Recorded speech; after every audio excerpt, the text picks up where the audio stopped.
Poor girl had a one-night stand with an abstinent billionaire, unexpectedly got pregnant with twins.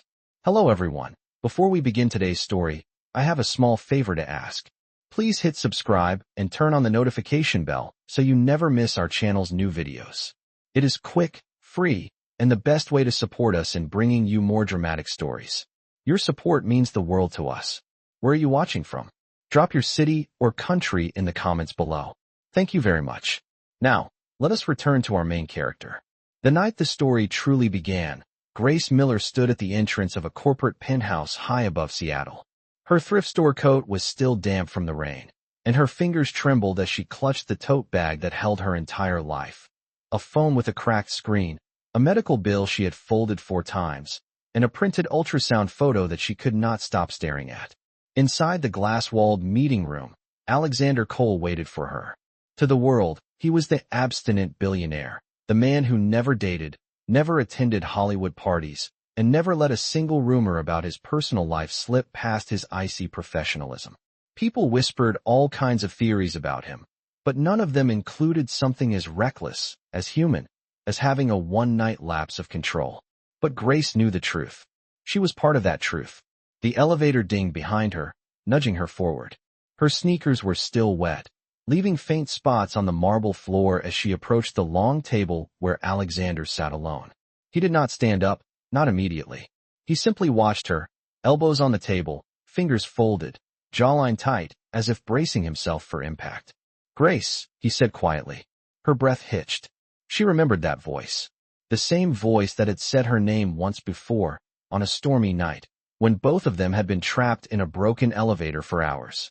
She remembered how they had talked, not like billionaire and waitress, but like 2 tired people who had forgotten how to be seen.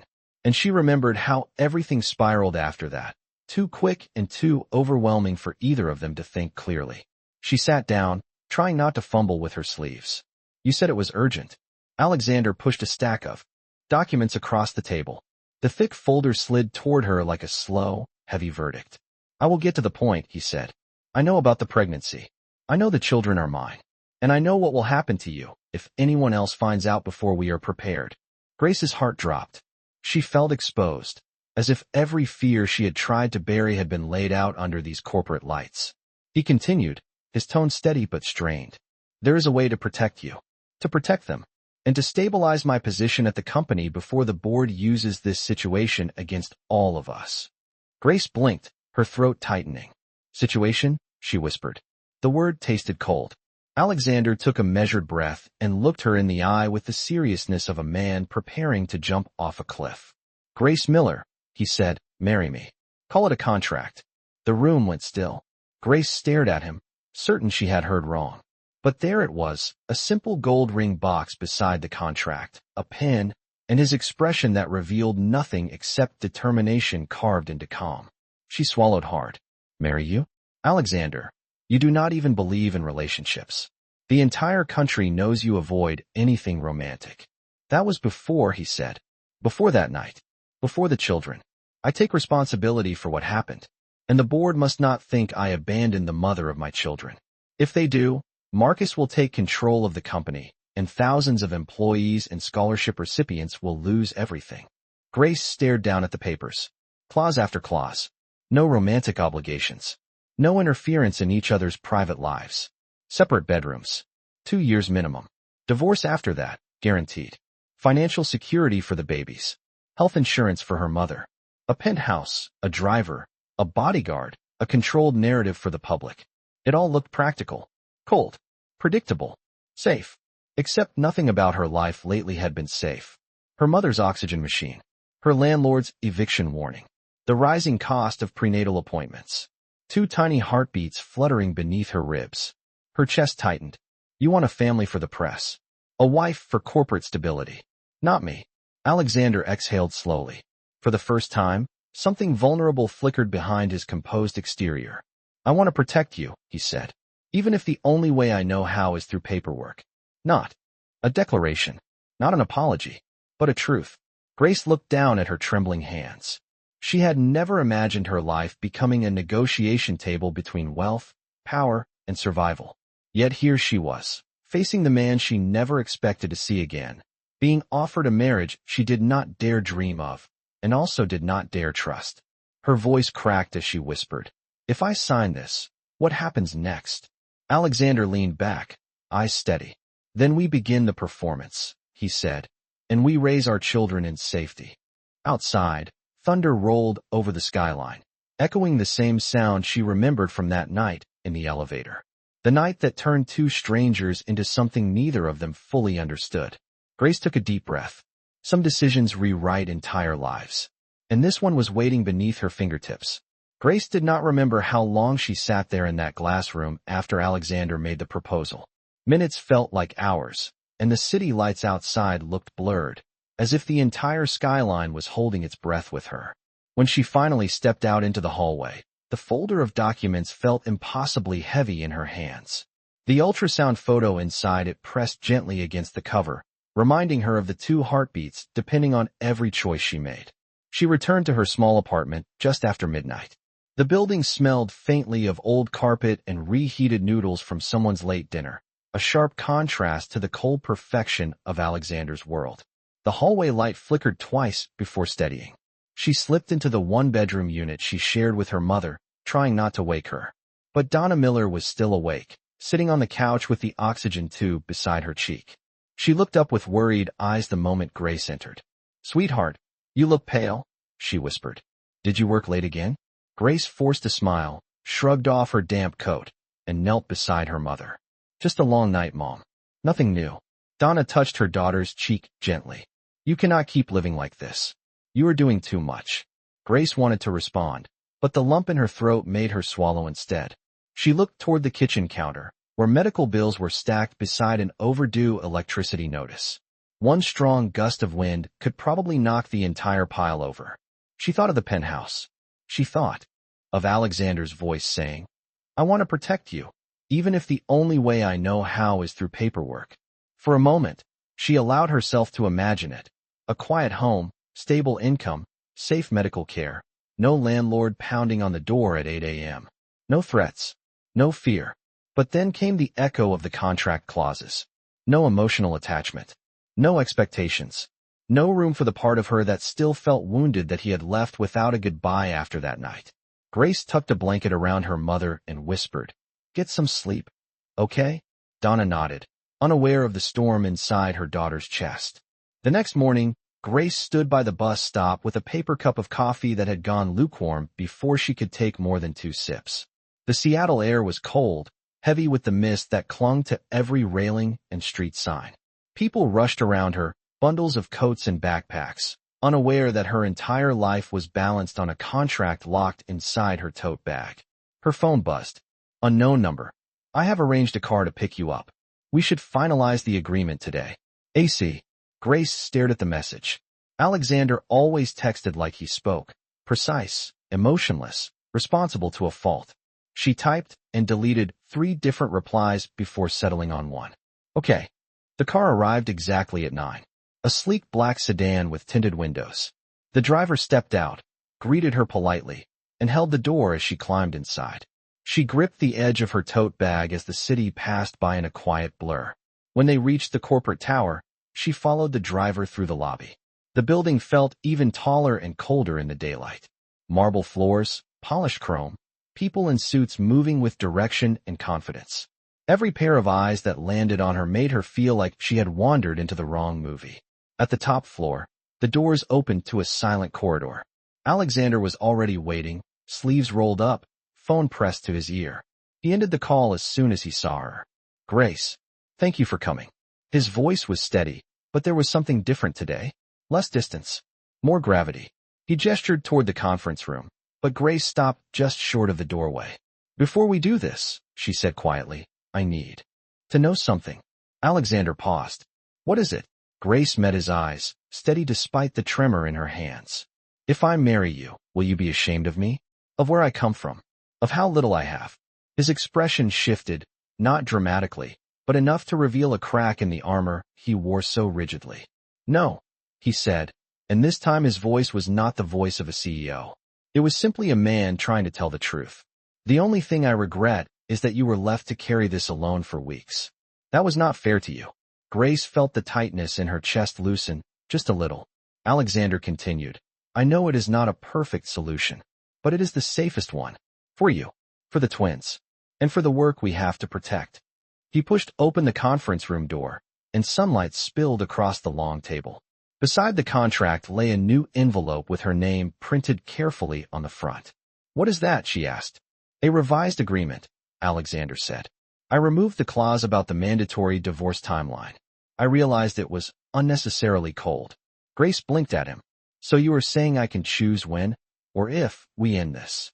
Yes, he answered. You have the final say. Something in her shifted. A small part of her, the part that had been scared and cornered, lifted its head. She stepped slowly toward the table. Her reflection shone faintly on the polished surface. The ultrasound photo peeked out of her bag again, reminding her why she was here. Alexander stood still, waiting, not rushing her, not pushing. Grace placed her fingertips on the envelope. For the first time, she did not feel like a trapped girl. She felt like a woman making a decision. And that decision was about to change everything. Grace stood in the center of the conference room, fingers resting lightly on the revised contract. The sunlight from the floor-to-ceiling windows warmed the edge of the table, but her hands still felt cold. She slipped the envelope open slowly, scanning the first few paragraphs. The legal wording was dense, but one detail stood out immediately, the highlighted line indicating she held full authority over when, or whether, the marriage would end. It felt strange to see power placed so neatly in her hands.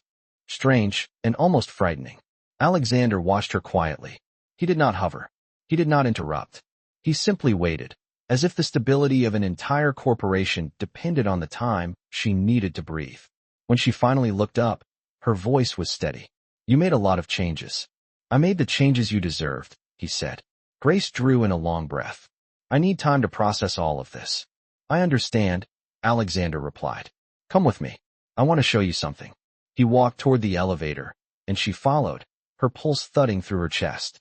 When the doors opened, she expected another polished office floor with silent employees and glass partitions. Instead, the elevator descended, past the lobby, and into a level she had not seen before. The doors opened to a quiet corridor lit by soft yellow lights. A sign on the wall read, Cole Foundation, Community Programs Division. Grace blinked. What is this place? Part of the company most people never see, Alexander said. But it is the part one care about the most. He led her down the hallway, past framed photos of students in graduation caps, volunteers sorting supplies, and families receiving assistance. There were pictures of scholarship recipients shaking hands with staff, and handwritten thank you notes from communities around the state. Grace paused by one particularly bright photo, a group of kids in a robotics workshop, holding small homemade machines. She recognized the background. Is that the community center near Pine Street? Alexander nodded. Yes, we funded the renovation last year. Grace touched the edge of the frame gently. She had walked past that center dozens of times without knowing who kept its doors open. He continued, the board wants to cut these programs. They see them as unnecessary expenses. If they succeed, everything you see here will disappear. Grace turned to him slowly. So this is what Marcus is pushing for? A full corporate takeover? Yes, Alexander said quietly. And if I lose voting control before the children are born, he will have the leverage he needs. That is why I cannot let this situation be twisted into a scandal. I cannot give him the excuse to call me unfit to lead.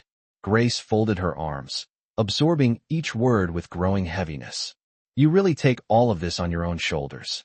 Alexander let out a low breath, as if he had been holding that truth in for years. Responsibility is the one thing I have always understood. My father taught me that. But he also taught me to fear losing what matters, before I ever learned how to protect it. His words were calm, but she heard the loneliness behind them, the same loneliness she had felt that night in the elevator. Grace stepped closer to the board of photos. Her eyes landed on a little girl smiling as she held a new laptop. Grace remembered the times she had borrowed school computers because her mother could not afford one. She knew what it meant to have access, to have a chance. Alexander, she whispered.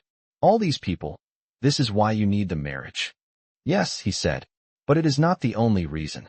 Grace felt her heartbeat quicken. What do you mean? Alexander hesitated, choosing his words carefully. I also want to ensure your mother receives proper care. And I want to make sure you never have to work exhausting double shifts again. I want the twins to grow up in a stable home, not with the uncertainty you have been facing alone. The quiet sincerity in his voice pulled at something deep inside her. He was not pretending. He was not using charm or manipulation. He was simply offering protection in the only language he had ever used in his adult life: structure, responsibility, and control. But now she heard something warmer beneath it. He led her to a small lounge with floor-to-ceiling windows facing the waterfront. The air smelled faintly of coffee and disinfectant. Volunteers passed through with clipboards and boxes of donated supplies. "Grace," he said softly, "I am not asking you to trust me completely. I know I have not earned that. But if you sign this agreement, I promise one thing with absolute certainty. You will never carry this alone again." Grace lowered her eyes, her hand drifting to the small curve of her stomach. She imagined the twins, 2 heartbeats, 2 futures. She imagined her mother being able to breathe without worry. She imagined being able to sleep without calculating overdue bills or wondering how many hours she could squeeze into a day. But more than anything, she imagined this: walking into a world where people believed she belonged. Her throat tightened. "I do not know what kind of wife. I will be in a marriage that began as a contract." Alexander shook his head gently. "The contract is only paper. What we build afterward is up to us." Grace breathed in slowly, deeply. She felt the weight of her entire life balancing on a single choice. And for the first time, she realized the decision was not only about survival. It was about possibility. She lifted her eyes and met his. "Then show me where to sign." The ink on the revised contract had barely dried when Grace found herself standing inside Seattle's historic civic building, the place where marriages were recorded quietly, without guests, music, or fanfare. The marble floor was cool beneath her shoes, and the soft hum of fluorescent lights filled the otherwise empty hallway. Everything felt too quiet, too clean, too distant from the chaos her heart was wrestling with. She tightened her grip on the small bouquet Chloe had pushed into her hands that morning. It was nothing elaborate, just a handful of white daisies tied with a pale ribbon, but it smelled familiar and warm. It reminded Grace of home, of everything she was stepping away from and everything she hoped she was stepping toward. Beside her, Alexander Cole stood in a charcoal suit, looking every bit the disciplined, controlled so the world knew. But there was something different in his eyes today. Something softer, something that flickered whenever he looked at her, and then quickly tucked itself away again. A city clerk entered the small ceremonial room and adjusted her glasses. "You must be Mr. Cole and Ms. Miller." Alexander nodded. "Yes, we are ready." Grace drew in a steady breath. Her pulse thudded as she stepped closer to the front of the room, where a simple podium stood beneath a skylight. No decorations, no arch, no music. Just paperwork and a few solemn words that would bind their lives together. The clerk began flipping through the certificates while Alexander's attorney, Harper Lee, observed from the side with her usual calm. And then the door opened again. Marcus Cole walked in. He wore a perfectly tailored navy suit and carried a polite smile, but the sharpness in his eyes made Grace's stomach twist. He approached them with slow, calculated confidence. "Well," Marcus said, offering his hand first to Grace, "I suppose congratulations are in order. Our family certainly knows how to make surprising choices." Grace shook his hand out of politeness, even though every instinct told her to pull away.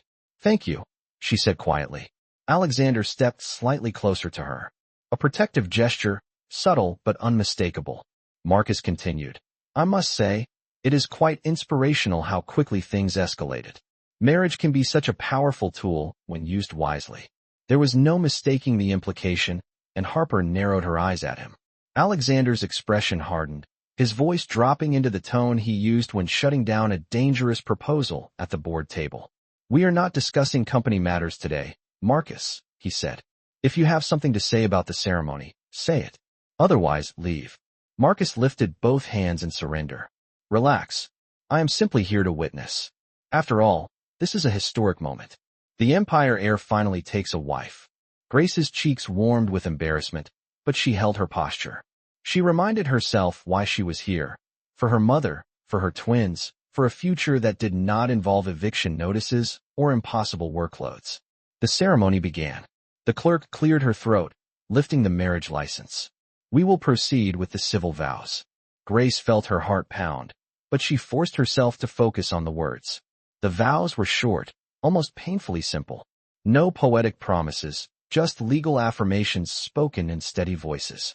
When it was Grace's turn, she spoke softly but clearly. I do. Alexander spoke next, his tone measured but sincere. I do. There was a pause, just a breath, a passing moment, but it stretched long enough for Grace to feel the shift in the air.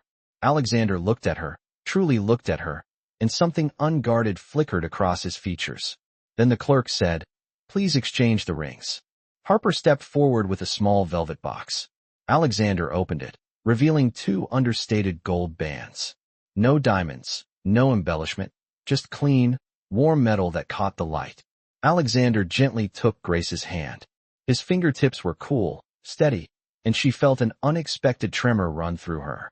He slid the ring onto her finger and whispered, low enough for only her to hear, You are not alone anymore. The words caught her off guard. For someone known for emotional restraint, it was the closest thing to tenderness he had ever given her. When it was Grace's turn, she picked up his ring with careful fingers and slid it onto his hand. His jaw tightened, not with discomfort, but with a quiet, internal shift she could not yet decipher. The clerk signed the final page, stamped it, and said the words that officially changed everything. By the authority granted by the state of Washington, I now pronounce you husband and wife. The room went silent. Marcus clapped slowly, a polished smirk on his face. Marvelous. A marriage built on practical foundations. I am sure the board will find it fascinating. Alexander did not react. Instead, he turned to Grace. Let us go home, he said gently. Home. The word landed in her chest like a fragile promise she was not sure she was ready to touch. But she nodded. Alexander offered his arm. Grace hesitated only a moment before placing her hand lightly on it. She felt the weight of the ring on her finger. Not heavy, not cold, just real. As they stepped out of the civic building together, the Seattle air greeted them with a cool breeze. The city moved on around them, cars passing, people rushing, life continuing as if nothing monumental had happened. But something had. Their names were bound, their futures intertwined. And somewhere inside Grace, beneath the nerves and uncertainty, a small, steady hope began to form. The kind of hope that could grow into something bigger, if both of them dared to let it. The drive back to the penthouse was quiet, but not the uncomfortable kind of quiet that had existed between them before. It was a different silence, steady and filled with awareness. Grace sat in the back seat beside Alexander, her hands folded over the small bouquet of daisies. The gold band on her finger felt both foreign and familiar, like an answer to a question she had not known how to ask. Outside the tinted windows, Seattle moved beneath a gray afternoon sky. The faint drizzle painted the sidewalks with reflective sheen, and passing headlights blurred into soft streaks of light. The city had no idea that inside this quiet car, a marriage had been sealed with more tension and uncertainty than celebration. When the car pulled into the underground parking garage of the penthouse building, the security team greeted Alexander with swift professionalism. He led Grace toward the private elevator, offering his hand in a subtle gesture of support rather than demand. Are you holding up? He asked. Grace nodded, though her heart was still tangled with nerves. Yes, it just feels surreal. It will take time, Alexander said. We will adjust at our own pace. The elevator doors opened directly into the penthouse foyer. Warm lighting spilled across the hardwood floor, and the faint scent of fresh linen drifted through the air. The apartment was perfectly quiet, the kind of quiet that felt too large for 2 people who barely knew how to exist together yet. Grace stepped inside slowly. She remembered the note Alexander had left for her the first night she visited. 2 different bedrooms, 2 different lives. But today was different. Today, she lived here. She was legally his wife. Mrs. Allen, the housekeeper, appeared from the kitchen with a gentle smile. Welcome home, Mrs. Cole. Grace froze at the sound of her new name. Alexander noticed and stepped closer. If you want her to call you Grace, simply say so. Grace swallowed. No, it is fine. I just need to get used to it. Mrs. Allen nodded warmly. I prepared something light, in case you have not eaten since the ceremony. Grace thanked her and followed Alexander into the kitchen. A simple meal waited on the island. chicken noodle soup, warm rolls, and fresh fruit. It felt like the kind of meal a person made for someone who needed comfort, not glamour. Sit, Alexander said softly. You need to eat. He removed his jacket and set it over the back of a chair. Without the suit coat, he looked less like the intimidating billionaire the world recognized and more like a man trying to understand what marriage meant in a world where nothing about it had been traditional. Grace sat down and tasted the soup. It was warm, familiar, and grounding. Alexander watched her for a moment before taking the seat across from her. We need to discuss a few things, he said carefully. Grace braced herself. What things?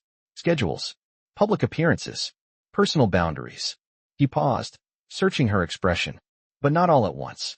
Today does not need to be overwhelming. Grace nodded slowly. Thank you. You are welcome, he replied, his voice low. For several moments, they ate in silence. The clinking of silverware against the bowls was the only sound in the wide, spotless kitchen. The atmosphere felt almost too formal, too delicate. Like both of them were afraid to move. Too quickly, afraid to misstep. Finally, Alexander spoke again, quieter this time. This penthouse is your home now. You can change anything, rearrange anything, add whatever you need. Grace blinked in surprise. I do not want to disrupt your space. It is our space, he corrected gently. The word struck her more deeply than she expected. It was the first time he used the word our since the ceremony. After dinner, he showed her the rest of the penthouse. The living room with its sweeping view of the waterfront. The office he used for late-night work calls. And then, he paused at a hallway with 2 doors on opposite ends. Your room is on the left, he said. Mine is on the right. But if you need anything at all, you can knock or call. I will come. Grace nodded, feeling the weight of their arrangement settle in her chest. Thank you, Alexander. He hesitated, hands in his pockets. I know this marriage is not traditional, but I want you to be comfortable here. Safe here. I appreciate that, Grace said softly. I do. He gave a small nod, almost relieved, and stepped back. I have a late meeting with the board via video call. It should not take long. If you need rest, do not wait for me. He turned to leave, but Grace's voice stopped him. Alexander. He looked back. Yes. Grace held her hand over her stomach, feeling the faintest flutter she was never sure was real or imagined. Thank you for revising the contract. It meant more than you know. A flicker of something warm crossed his face. You deserve better. I am trying. I can see that, she whispered. He held her gaze for a few seconds longer before stepping away toward his office. The door closed softly behind him. Grace remained in the hallway for a moment, breathing in the quiet of her new life. She walked into her bedroom, placed the bouquet of daisies on the nightstand, and stared at the city view glowing through the tall windows. She was married. Legally, officially married. Her name was now Grace Cole. She had a safe home for her children. A future that did not depend on luck or fear. But she also sensed something else forming, something unspoken between her and Alexander, delicate as a candle flame in the dark, something that could grow into light, if both of them dared to let it. The morning after the quiet wedding, Grace woke to the unfamiliar softness of the penthouse bedroom. Sunlight streamed through sheer curtains, warming the room with a gentle glow she was not used to. For a moment, she lay still, listening. No noisy neighbors. No upstairs footsteps. No sirens from the busy street outside her old apartment. Just steady silence and the hum of the central air system at work. It took her a moment to remember. She was married now. Married to Alexander Cole. She brushed her fingertips against the gold band on her finger. It still felt unreal. A soft knock sounded on her door. Grace? Breakfast is ready. Alexander's voice called from the hallway. She sat up quickly. I will be out in a moment. When she opened the bedroom door, Alexander stood in the hallway, sleeves rolled to his elbows, looking more relaxed than she had ever seen him. The faint smell of coffee drifted through the air. You cooked? She asked, surprised. Mrs. Allen prepared most of it, he admitted. But I made the coffee. Grace smiled a little. That counts. He led her to the dining area, where a small breakfast spread waited, scrambled eggs, toast, sliced fruit, and warm oatmeal. Nothing extravagant, just comforting food that eased her nerves. After breakfast, Harper arrived with a stack of folders and a discreet, professional smile. Good morning, Mrs. Cole, she greeted. Grace inhaled sharply at the title. She still was not used to hearing it.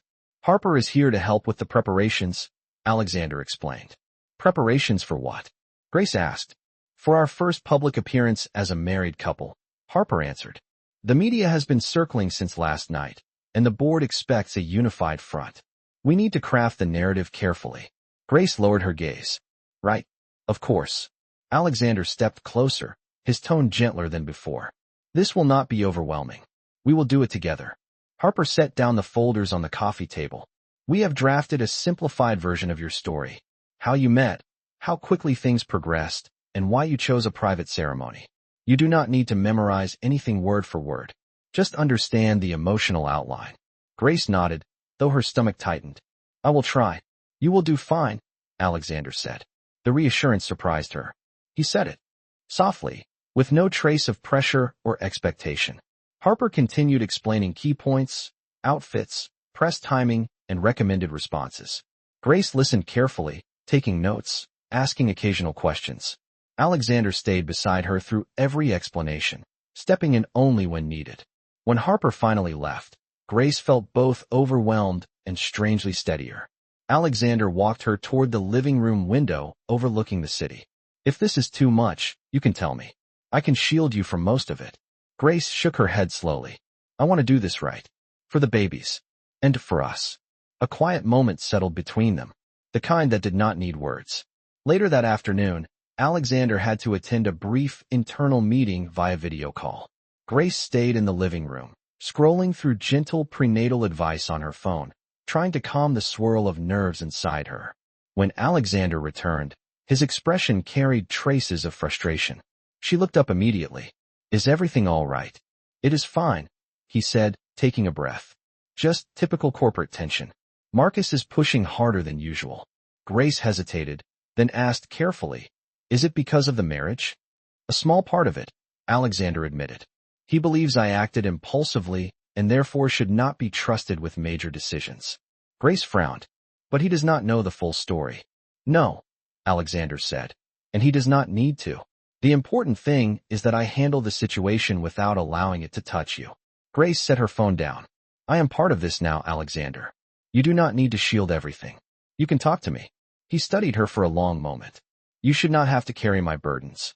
Maybe not, she said softly, but I can share the weight. His expression shifted, a subtle change, but she saw it. The quiet surprise, the recognition that she was not just fulfilling a contract. She was choosing to stand beside him. He sat down across from her. There is one more thing we need to prepare for. The first event is tomorrow night. Grace inhaled. Tomorrow. Yes. It is a small charity dinner hosted by the Cole Foundation. Nothing formal. It is simply an introduction. Grace nodded, though nerves tightened in her chest. I understand. I will help you through every moment, Alexander said. We will move as a team. Those words settled warmly inside her. That night, Grace stood by the large windows while the city lights shimmered below.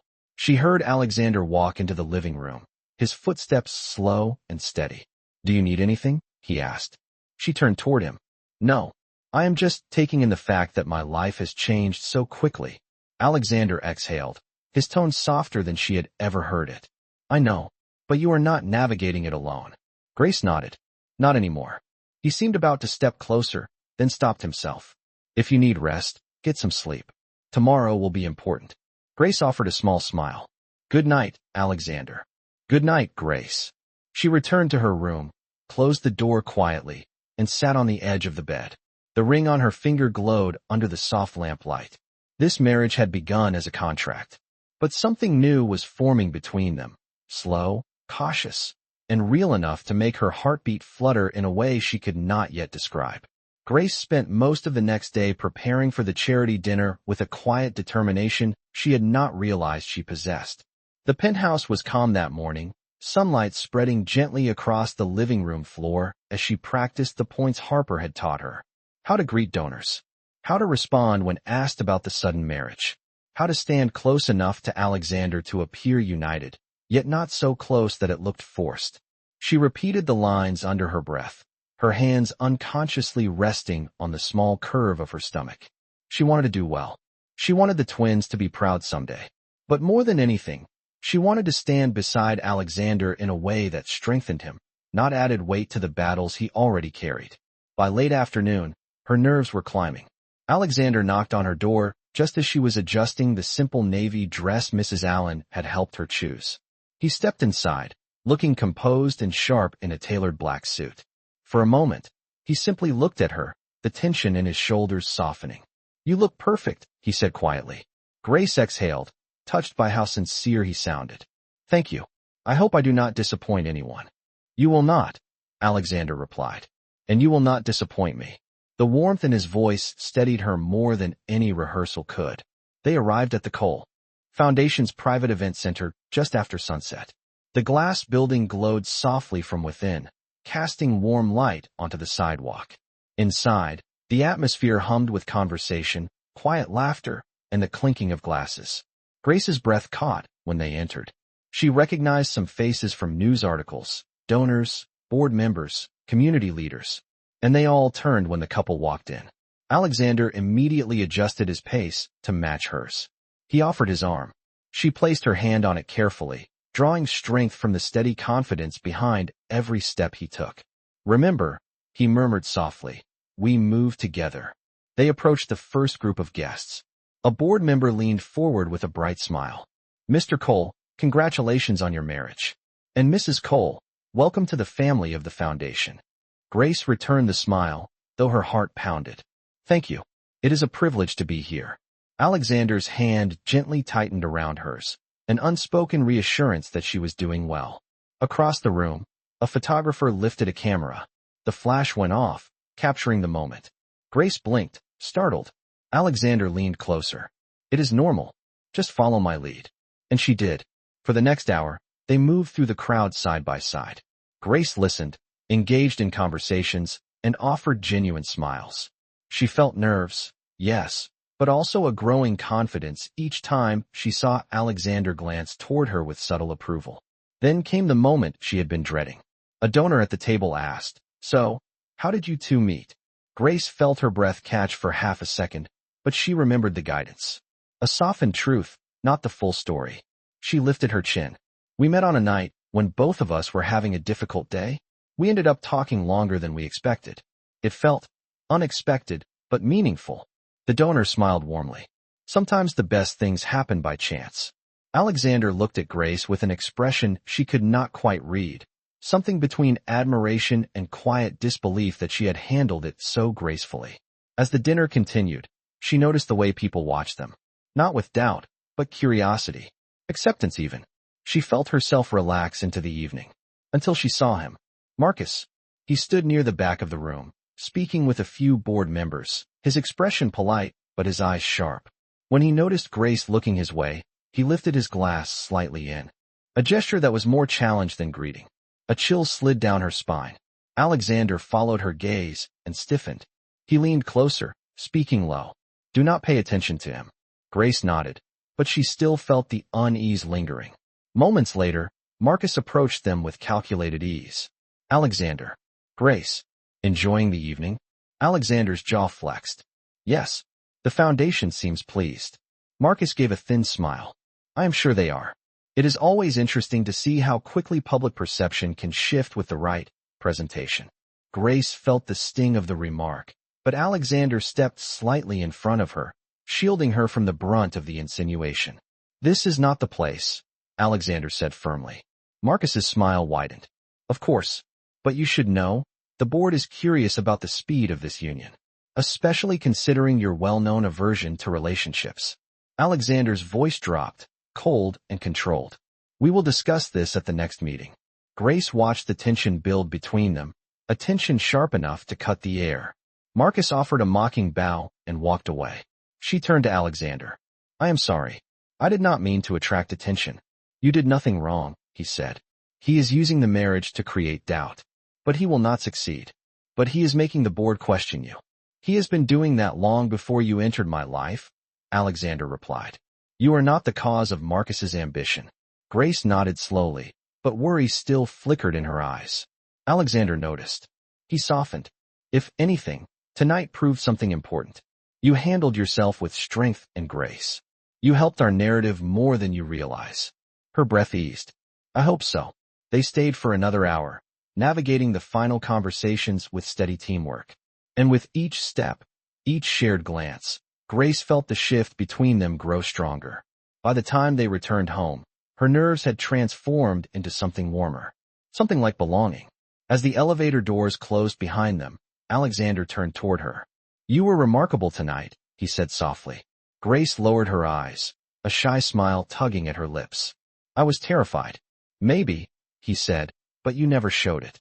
And you made me proud." She felt her heart catch at the sincerity in his voice. For the first time since the wedding, she realized something deeply true.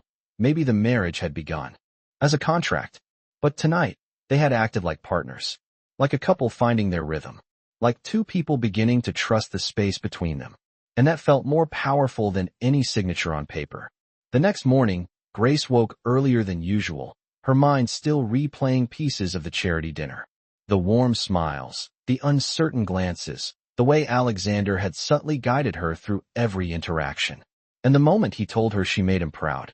That moment played on a loop in her head, steady and comforting. She got dressed quietly and stepped into the kitchen, expecting to find Mrs. Allen preparing breakfast. Instead, Alexander stood at the counter with a mug of coffee, reviewing documents on his tablet.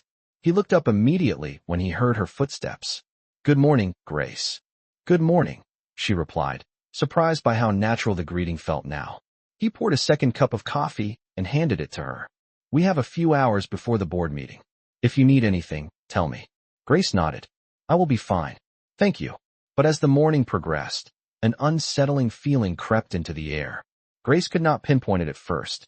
It was subtle, an odd quiet in the penthouse, a slight tension in the way Alexander scanned his emails, a stiffness in his jaw that he tried to hide.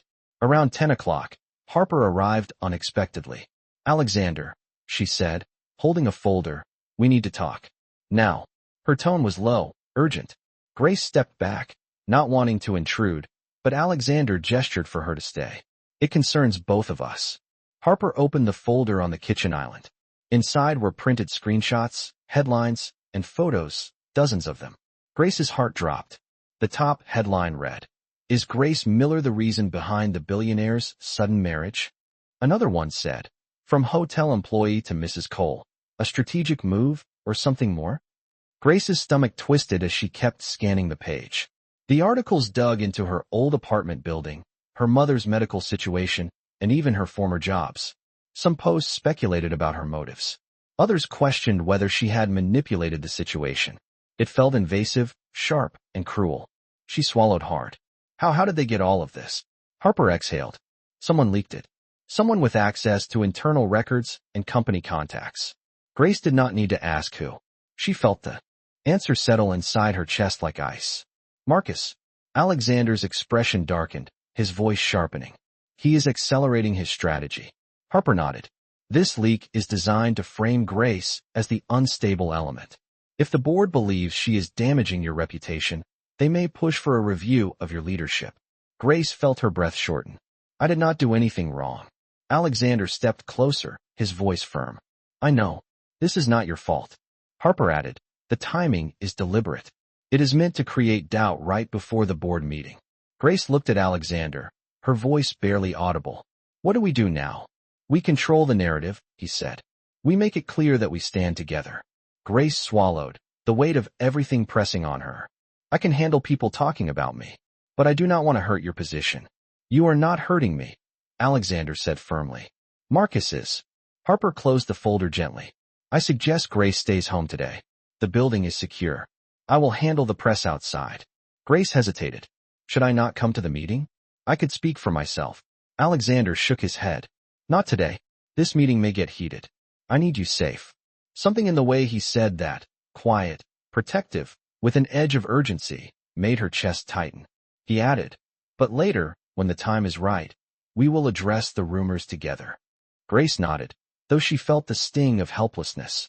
She did not want to be protected like a fragile object. But she trusted Alexander's judgment, even if the situation felt unfair. Alexander left for the meeting shortly after, Harper at his side. The penthouse felt too large, too still without them. Grace walked into the living room and stood by the massive windows, watching reporters gather outside the building.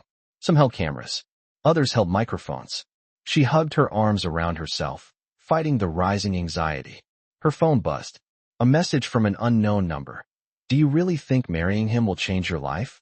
The world knows what you are. Grace's chest constricted. Her hands trembled so hard, she had to set the phone on the coffee table. Another message appeared. You cannot hide behind his name forever. She backed away, shaken. She was not used to being targeted like this. Not like this. She sat on the couch, breathing slowly, reminding herself that she had made this decision for her children, her mother, and her own chance at stability. But it still hurt. It hurt in a way she had not expected. Time passed slowly until the front door suddenly opened. Grace stood up instantly. Alexander walked in, his shoulders tense, his jaw rigid, but his eyes locked onto hers with unmistakable purpose. He crossed the room in long strides. Are you all right? He demanded. She nodded shakily. I received some messages. He froze. What messages? She picked up the phone with trembling fingers and handed it to him. Alexander read the screen, his expression tightening in anger. This ends now, he said, his voice low and controlled. I will not let anyone attack you like this. Grace swallowed. Alexander, you do not have to fight everything on your own. He looked at her, and for the first time, the guardedness in his eyes cracked. I am not fighting alone, he said. You are my wife. We stand together. And I promise you, Grace, I will protect you from every part of this. Grace felt her breath catch at the conviction in his words. In that moment, she realized something important. This marriage might have begun as a contract. But Alexander was no longer acting from obligation. He was acting from something deeper, something that was beginning to take root between them, even if neither of them dared to name it yet. Grace barely slept that night. Even with the penthouse secure and the doors locked, the messages from unknown numbers kept replaying in her mind. The words were sharp, meant to wound, and they stayed with her long after she had silenced her phone. She kept turning from side to side, her thoughts spiraling between fear, shame, and the growing worry that she was becoming a liability to Alexander. When morning light crept into the room, she finally pushed herself out of bed. Her reflection in the mirror looked tired, her eyes still puffy from the stress of the previous day. She washed her face, pulled her hair back, and stepped into the hallway, determined to appear composed. But the moment she reached the kitchen, she stopped. Alexander sat at the counter, suit jacket off, shirt sleeves rolled, staring at a document with a level of frustration she had never seen from him. His coffee sat untouched. Harper stood across from him, calm but serious. I want the source identified today, Alexander said, his voice low. The leak stops immediately. It is being handled, Harper replied. But Marcus is pushing aggressively. The board is starting to ask questions about Grace. Grace froze in the doorway. Alexander noticed instantly. He turned toward her with a gentler expression. Good morning. She stepped inside slowly. Morning. What is happening? Harper hesitated, but Alexander answered for her. More rumors. Nothing you need to worry about right now. Grace exhaled shakily. I already saw what they said yesterday. I know they think I do not belong with you. You belong here, Alexander said firmly. With me. In this home. But the conviction in his voice did not quiet the ache in her chest. Harper gave a sympathetic look before excusing herself, leaving the two of them alone. Grace moved toward the counter, her hands trembling. Alexander. The messages, the articles, the way the board is reacting. Maybe I am making everything harder for you. You are not, he said immediately. But people think I manipulated you. They think I forced this marriage to happen. Her voice cracked. I cannot protect you from any of this. You do not need to protect me, Alexander said. This is my responsibility. Grace shook her head. But what if the board actually believes Marcus? What if they think you made a reckless decision because of me? Alexander's jaw tightened, but she continued before he could respond. And what if they force you to step down because of this scandal? Because of me? Her voice trembled.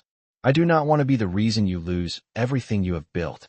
Alexander stepped closer, his expression firm. Grace, do not say that. Why not? She whispered, tears filling her eyes. Because it is true? It is not, he insisted. You did not cause any of this. Marcus wanted control long before you came into my life. But now he has a weapon, she replied. And I handed it to him without meaning to. Alexander exhaled sharply, frustration deepening the lines around his eyes. Grace, you are thinking of yourself as a problem I need to solve. You are not a problem. You are my wife. But only on paper, she whispered. Those words hit the air like a heavy stone. Alexander froze. Grace felt her throat tighten. I know what this marriage is. I know it. Began because of responsibility and pressure. I know I am here because it was the safest option for all of us. When she looked up, Alexander's expression had changed. It was not anger. It was something much sadder. You think that is all this is? He asked. Grace wiped her eyes quickly. I think I am making your life harder. You are not, he said again, softer this time. I wish you could see what I see. Before he could say more, her phone buzzed on the counter. Grace picked it up cautiously. The message was from an unknown number again. This time, it was a picture. A blurry image taken from across the charity event the night before. Grace, standing beside Alexander, her hand on his arm. The caption beneath it read, "She is not who you think she is." Grace went pale. Her breath caught painfully in her chest. Alexander took the phone from her gently, but firmly. His face darkened as he read the message. That is enough, he said. We are going to the legal team. Today. Grace shook her head quickly. No, please. If you escalate this, it will only look worse. People will think you are defending me because you are hiding something. I do not care what they think, he said. But I do, Grace whispered. I care because every article, every message, every rumor, they all feed the idea that I am bringing chaos into your life, that I do not belong in your world. Grace, maybe the best thing I can do for you is step back. Alexander went completely still. What are you saying? She wrapped her arms around herself, fighting to steady her voice. I am saying that maybe I should not attend any public events for now. Maybe staying out of the spotlight will help calm everything. His whole posture shifted, as if her words had knocked the air from him. No, that is exactly what Marcus wants. But it is the only option that does not make things worse, Grace said softly. At least for now. Alexander stared at her, conflicted. I do not want distance between us. Grace swallowed. This is not distance. This is protection. For you, and for the twins. The silence between them stretched, tight and painful. Finally, Alexander nodded once, reluctantly. If that is what you need, I will respect it. Grace's heart ached. Thank you. He looked at her for a long moment, his eyes filled with something deep and unspoken. Then he said quietly, I will fix this, Grace. I do not know how yet, but I will. And when I do, I hope you will stand beside me again. She nodded, blinking back tears. I will, she whispered, as soon as the storm calms. But as she stepped back, she felt the first real distance settle between them. Not physical, but emotional. A distance neither of them wanted. A distance born not from indifference, but from fear of hurting each other. The next 48 hours moved like a gray blur for Grace. She stayed inside the penthouse as she and Alexander had agreed. She kept the curtains partially closed. She muted notifications. She avoided the news. But hiding did not quiet the storm inside her. Every headline she imagined, every rumor she feared, pressed down on her chest like a weight she could not lift. Alexander left early both mornings for back-to-back meetings. He returned late, looking exhausted, carrying tension in every line of his posture. Grace could see he was protecting her, shielding her from details, but the silence between them only made her feel more like the problem she had tried so hard not to become. On the third morning, something changed. Grace was sitting at the kitchen island, staring blankly at a bowl of cereal she had barely touched, when Mrs. Allen hurried into the room with a worried expression. Mrs. Cole, there is someone at the door asking to see you. Grace stiffened. Who? Before Mrs. Allen could answer, a familiar voice came from the hallway. Grace? It is me. Chloe. Relief flooded her entire body. Grace rushed out of the kitchen. Chloe stood just inside the foyer, rain dampening the shoulders of her jacket, her dark hair pulled back in a messy ponytail, eyes wide with concern. Chloe, Grace breathed, rushing to hug her. Chloe clung tightly. I came as soon as I saw those articles. I tried calling you. You did not answer. I turned off my phone. I could not deal with everything. Chloe pulled back, her voice softening. Sweetie, you should have called me. I would have been here in 15 minutes. Grace gave a shaky smile. You always are. Mrs. Allen excused herself politely, leaving the two alone. Chloe looked around the penthouse with raised eyebrows. Well, I cannot lie. This place is incredible. but you look like you have not slept in a week. Grace exhaled. It has been hard. The rumors keep getting worse. People are saying things about me that are not true. And I am scared I am hurting Alexander's reputation. Chloe crossed her arms. Grace, do not you dare blame yourself for what other people are choosing to believe.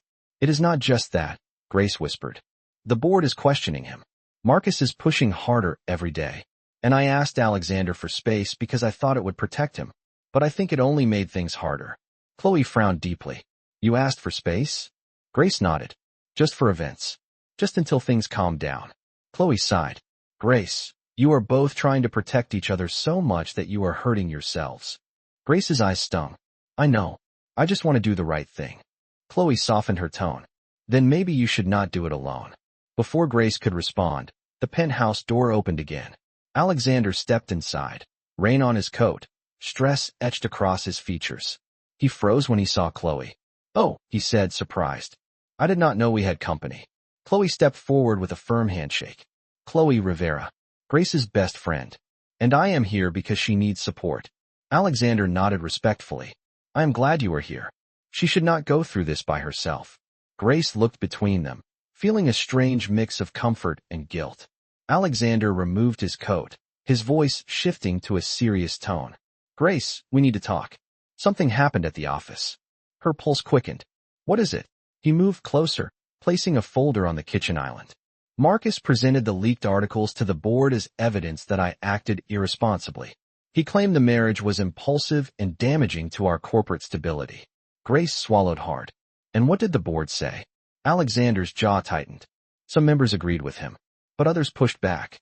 They said the marriage is not the issue. The issue is how the story is being framed. Chloe crossed her arms.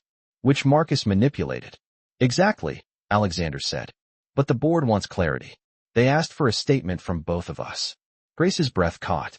What kind of statement? An official one, Alexander replied.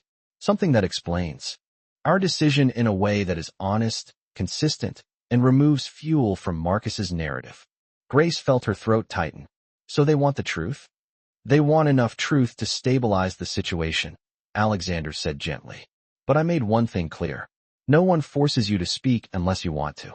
Grace looked at him, overwhelmed by the quiet respect in his words. Chloe stepped forward. Grace, I know you feel like backing away protects him. But maybe the way to stop this is by standing beside him again. Not hiding. Alexander glanced at Chloe with subtle appreciation. Grace took a long, shaky breath. I do not want to make things worse. You will not, Alexander said.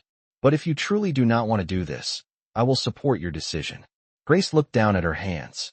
Her wedding ring glimmered under the kitchen lights. She thought of the two tiny lives growing inside her. She thought of everything Alexander was fighting to protect. And she thought of how she had been trying so hard not to be a burden that she had forgotten the strength she carried. Finally, she lifted her head. Her voice was steady. I want to stand with you. Alexander exhaled, relief softening his entire posture. Then we will do this together. Chloe grinned. That is my girl.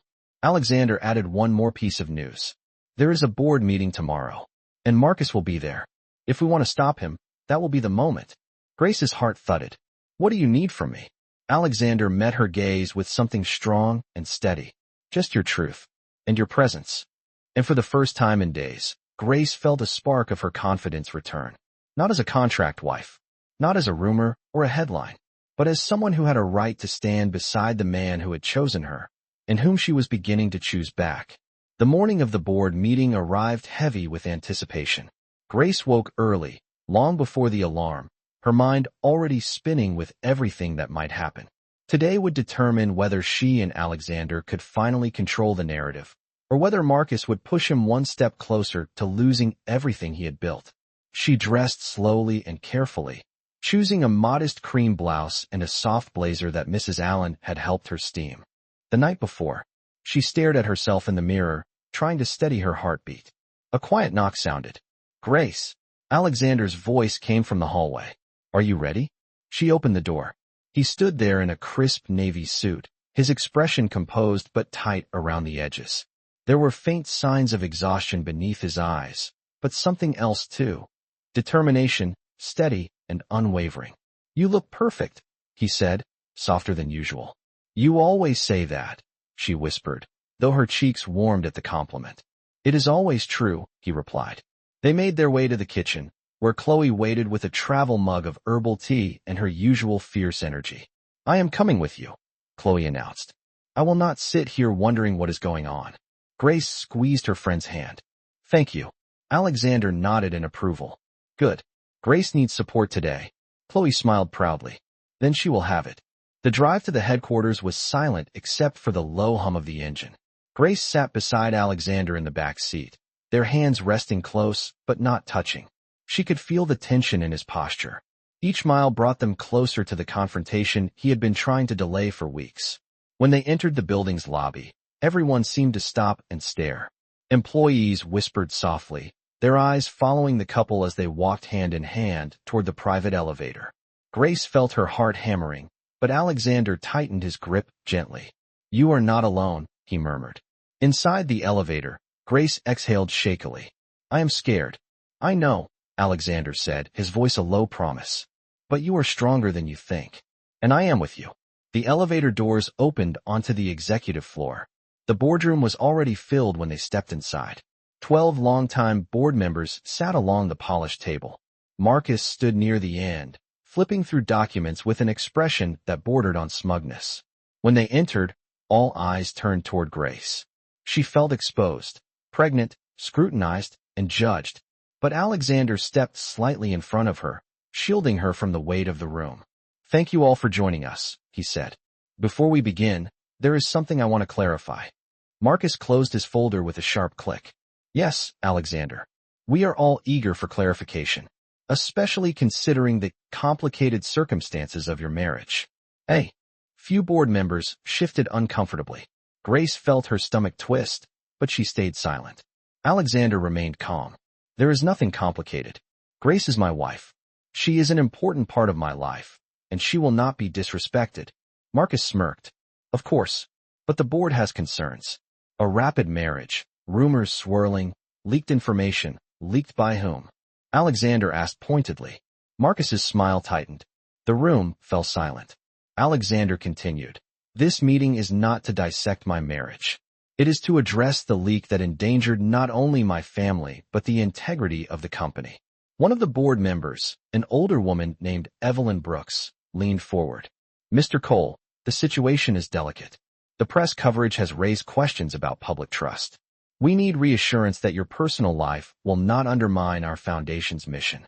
Grace gathered her breath, took one step forward, and spoke clearly. It will not. The room turned toward her. Grace felt her pulse pounding, but she held her ground. I cannot control what the media invents. I cannot control the assumptions strangers make about me. But I can stand here and tell you the truth. I married Alexander because we wanted to protect our children and provide them a stable home. The timing was not about strategy. It was about responsibility. Some board members exchanged surprised glances. Grace continued, her voice steadying. I grew up believing that families are supposed to support one another, to choose each other. That is what we are doing. Every other interpretation is noise designed to distract you from what is happening inside this company. Marcus's expression hardened. Alexander watched Grace with a look she had never seen before, something proud, something warm, something deeply moved. Evelyn Brooks raised an eyebrow. Mrs. Cole, are you suggesting the recent chaos is the result of internal sabotage? Grace did not hesitate. Yes. A ripple of murmurs spread through the room. Alexander stepped forward. We have reason to believe someone inside the company shared private information with the press.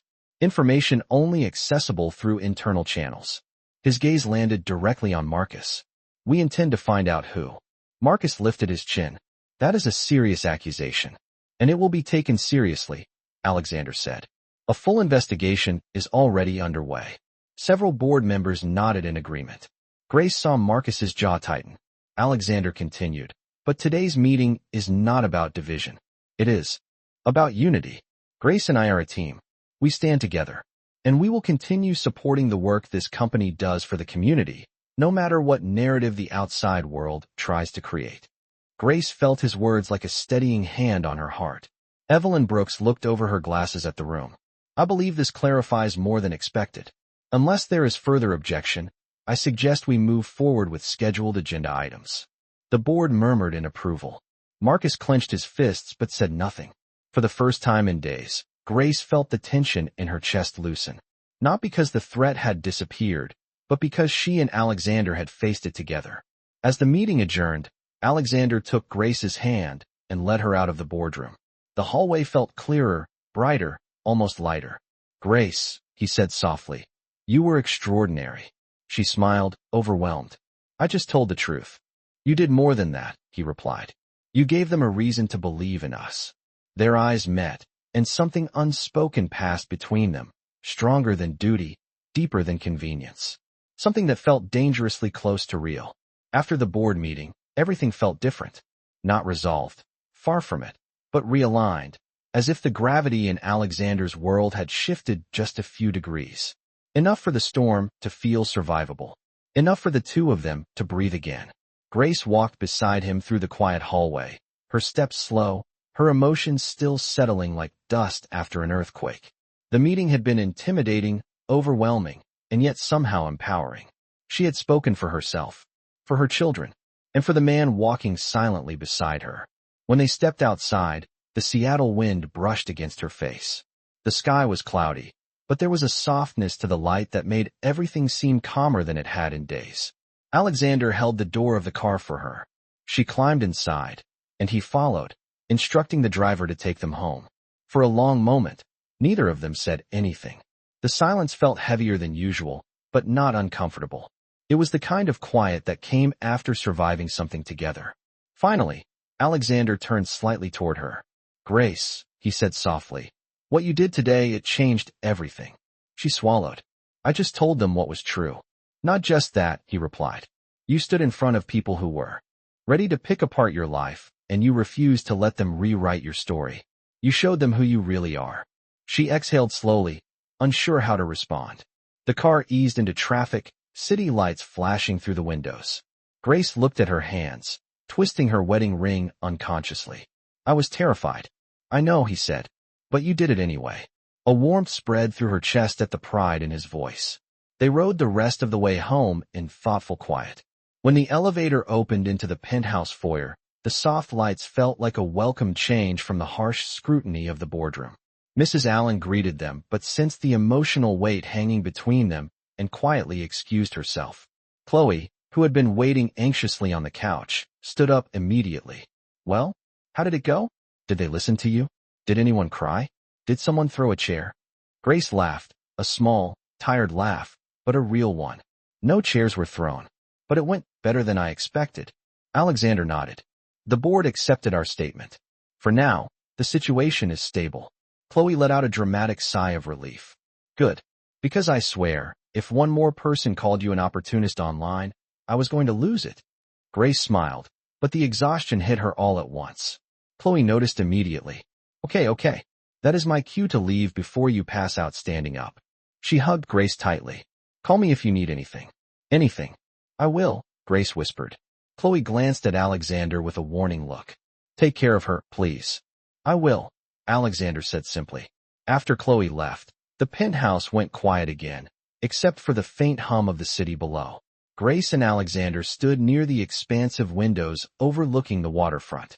The clouds had begun to part, revealing streaks of evening color stretching across the sky. Alexander turned toward her. "You should rest." She shook her head gently. "I am too wired to sleep. Today was a lot." He nodded. "Yes, it was." Another moment of silence passed, a different kind of silence. One filled with unspoken thoughts neither of them seemed brave enough to voice yet. Grace looked out the window, her voice soft. "When I said the marriage was only on paper, I did not mean to hurt you." Alexander's breath caught slightly. "You did not hurt me. I just meant, I never expected you to feel responsible for me, or for my family. I did not want to be another burden on your shoulders." He stepped closer, stopping just a foot away. "You are not a burden, Grace." Her eyes lifted to his. "Then what am I?" Alexander's expression shifted, subtle but unmistakable. Something deeper moved behind his usual restraint, something he had been holding back for days.